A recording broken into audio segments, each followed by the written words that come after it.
सप्ताह से लेके 20 सप्ताह तक यदि रेगुलर HIV ड्रग खा रही है तो माँ से बच्चों में बीमारी जाने का कम उम्मीद रहता है।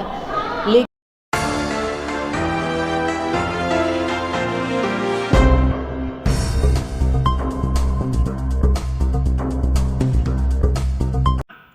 नमस्कार, आप देख रहे हैं MNV न्यूज। HIV एड्स को लेकर जवाहरलाल नेहरू चिकित्सा महाविद्यालय में चलाया गया जागरूकता अभियान।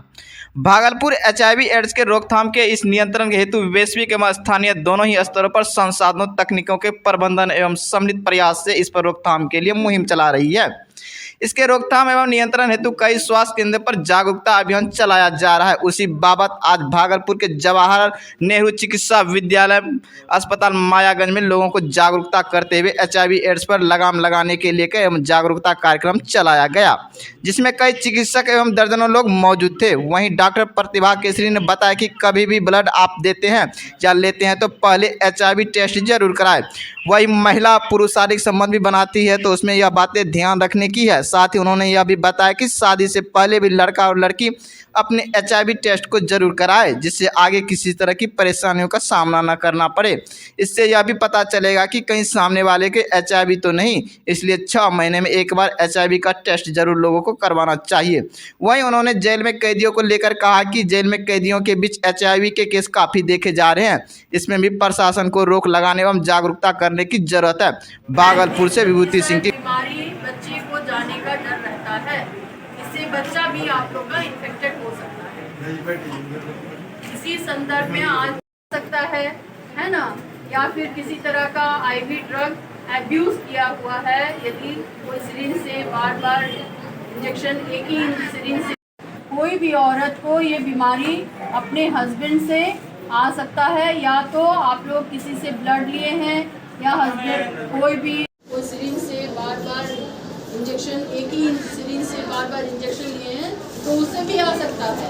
यदि आपको बीमारी है तो ये बीमारी आपके बच्चों को भी जा सकता है, डिलीवरी के दौरान या फिर सिजेरियन सेक्शन के दौरान, या फिर आप लोग यदि बीमार हैं और दवाई नहीं ले रहे हैं समय से, उसे आपके बच्चों को भी ये बीमारी जा सकता है। बच्चों को यदि ये माँ दूध पिलाती है, रेगुलर यहाँ से दवाई चल रहा है, उन लोग का अलग सब हिसाब भी है, मैंने अलमारी में अरेंज भी किया गया है। और जैसा मैडम बोली सही बात है कि उनके लिए एक स्पेशल प्रबंध होना चाहिए, जिससे कि उनसे किसी और को बीमारी न फैले। और कैदियों को रेगुलर यहाँ भेज के जांच, रेगुलर सब तरह का जांच, क्योंकि कभी कभी कैदी नहीं आते हैं और केवल दवाई ले जाते हैं, इसलिए उपयुक्त समय पर उनका जांच और दवाई पहुँच जाना चाहिए। परिचय दे दे सर। डॉक्टर विजय सिंह। ये चाहते हैं कि कोई भी पेशेंट OPD में आए या कोई भी डॉक्टर के पास जाए तो वो अपना HIV स्टेटस ज़रूर से जाने। आज के युग में ये बहुत ही ज़रूरी है कि उनका जो भी संपर्क बनता है, सेक्सुअल संपर्क बनता है या IV ड्रग एब्यूज़र है जो एक सिरिंज से 5 लोग सिरिंज नशा का सुई ले रहा है, ये सब से परहेज़ रखें, ये सब चीज़ ना करें और अपना जांच HIV स्टेटस। और सबसे ज़रूरी बात, शादी से पहले चाहे वो लड़का हो चाहे लड़की हो, उसको अपना HIV स्टेटस जानना बहुत ज़रूरी है। तभी जाके वो अपना काउंसलिंग करवाएं और स्टेटस जानें और अपना जांच करवाएं, ताकि जाने या अनजाने में बीमारी वो किसी और को ना दे जाए। अपना परिचय दें। मैं doctor Prabhati Kesari, medical officer, Jawaharlal Nehru medical college hospital, Bhagalpur. National HIV AIDS day 1 दिसंबर को पड़ता है। इसी के उपलक्ष्य पे हम लोग ये जागरूकता कार्यक्रम करवाए हैं HIV एड्स पे, ताकि लोग और ख़ास करके महिलाएं, जो हमारी माएँ बहनें और लोग हैं, उन लोगों को किस तरह से हम लोग जागरूक करें ताकि ये HIV वाला बीमारी जो ह्यूमन इम्यूनोडेफिशिएंसी वायरस वाला बीमारी है उन लोगों को ना आए। ख़ास करके औरतें बहुत ही निर्मल और उन लोगों को पता नहीं रहता है, अनजान होने के वजह से उन लोगों को बीमारी अपने हस्बैंड से या फिर एनीमिया में ब्लड ट्रांसफ्यूजन करवा लिया, जानकार नहीं है, किसी से भी ब्लड ले लिया, ब्लड बैंक में नहीं आ सके, प्रॉपर जांच नहीं हो सका, जो डोनर पेशेंट रहा उसने ब्लड दे दिया और वो HIV मरीज था और उसने पैसा के लालच में अपना ब्लड डोनेट कर दिया और एनीमिया का करेक्शन के लिए या खून के कमी का करेक्शन के लिए उन लोगों ने अपने शरीर में ब्लड चढ़ा लिया। या फिर जो उनके हस्बैंड लोग या फिर लड़का सब जो बाहर जाता है काम करने के लिए, वो लोग HIV ग्रसित होके वहाँ से दूसरे स्टेट से आता है। यहाँ आने के बाद वो लोग अपना शादी ब्याह करा लेता है और HIV ग्रसित होने के बाद भी किसी को बताता नहीं है कि मैं HIV पीड़ित हूँ या दवाई खा रहा हूँ या इलाज नहीं करा रहा हूँ, और यहाँ आके शादी कर लेता है। अनजाने में ये डिज़ीज़ अपनी बीवियों को दे जाता है।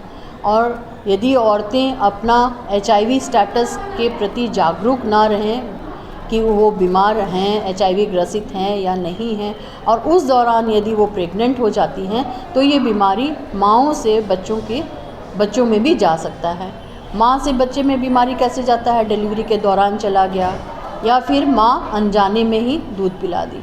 यदि माँ 9 सप्ताह से लेके 20 सप्ताह तक यदि रेगुलर HIV ड्रग खा रही है तो माँ से बच्चों में बीमारी जाने का कम उम्मीद रहता है, लेकिन फिर भी उसमें भी चांसेस 20% रहता है कि माँ दवाई खा रही है और बच्चा का ठीक से डिलीवरी नहीं हुआ या एनीमिया के लिए उसने ब्लड चढ़ा लिया या बच्चा होने के बाद उसको दूध पिला दिया अनजान में, और प्रॉपर दवाई 95% ड्रग मेंटेनेंस उसने नहीं रखा है काफ़ी दिनों से प्रेगनेंसी के दौरान, तो ये बीमारी बच्चे को जा सकता है। सिम्टम क्या है इसका? शुरुआत में तो ये पता ही नहीं चलता है, खांसी सर्दी बुखार या जाड़ जैसे बुखार बीमारी आता है और उसमें वो पेशेंट सोचता है कि कोई बात नहीं, मुझे तो ऐसे खांसी सर्दी बुखार हल्का सा हुआ है, और वो कोई सिनारेस्ट वाला टैबलेट खा लिया या एंटीबायोटिक आउटडोर वाला कोई भी केमिस्ट के पास से ले लिया और खा लिया, डॉक्टर के पास आया ही नहीं। उसको ये बीमारी तब पता चलता है जब 6 से 8 साल पुराना बीमारी हो जाता है। और इस बीमारी जो इम्यूनो डिफिशिएंसी वायरस है, ये क्या करता है, शरीर को धीरे धीरे काफ़ी कमज़ोर किए जाता है। समय जैसे जैसे बीतता है वायरस लोड अपने शरीर के अंदर बढ़ते जाता है और ये बीमारी जो है इम्यूनो डिफिशिएंसी होने के वजह से उसको बाहर की जो भी बीमारी आती है, छोटी से छोटी बीमारी उसको बड़े रूप में दिखने लगती है। तब वो डॉक्टर के पास पहुंचती है कि सर मेरा पेट ख़राब हो गया, या मुझे खांसी सर्दी है, या फिर मुझे लगातार बुखार आ रहा है। इसी तरह का बीमारी लेके वो डॉक्टर के पास पहुंचती है। जब डॉक्टर के पास जाती है तो उसको पता चलता है, जब सारा जांच उसका किया जाता है, ये पता चलता है कि वो सिर्फ एक ही बीमारी से ग्रसित नहीं है, उसको एक तरह का बीमारी हो चुका है जिसका नाम है HIV virus, immuno deficiency virus का इन्फेक्शन, उसको वायरल इन्फेक्शन लग चुका है। और ये बीमारी कहाँ से आता है? अधिकतर केसेस में फीमेल पेशेंट में हम लोग को पता चलता है कि ये बीमारी उसको अपने शादी के बाद शारीरिक संपर्क होने की वजह से हस्बैंड के साथ से, हस्बैंड पहले से बीमार था, दवाई पहले खाता भी था, कभी नहीं भी खाता था, उसी के संपर्क में सेक्सुअल इंटरकोर्स जो होता है या सेक्स का संबंध जो होता है उसी से उसको आ जाती है। ये अनप्रोटेक्टिव सेक्स। और हस्बैंड लोग हमेशा कॉन्डोम को यूज़ करना चाहिए, लेकिन वो लोग नहीं करते हैं, इसके वजह से ये बीमारी उनकी फीमेल लोग को आ जाता है। फीमेल सेक्स वर्कर में ये बीमारी बहुत प्रचलन में है, क्योंकि वो लोग हमेशा बहुत सारे लोगों के संपर्क में आते हैं और ये बीमारी उन लोगों से सेक्सुअल वर्कर से आ जाता है। और सेक्सुअल वर्कर में ये है, मेल सेक्सुअल वर्कर हो या फीमेल सेक्सुअल वर्कर, इन लोगों में ये बीमारी बहुत ज़्यादा चलता है, क्योंकि वो लोग का मल्टीपल सेक्स पार्टनर्स होता है। मल्टीपल सेक्स पार्टनर होने के वजह से किसी एक को यदि बीमारी है तो वो दूसरे को आराम से बीमारी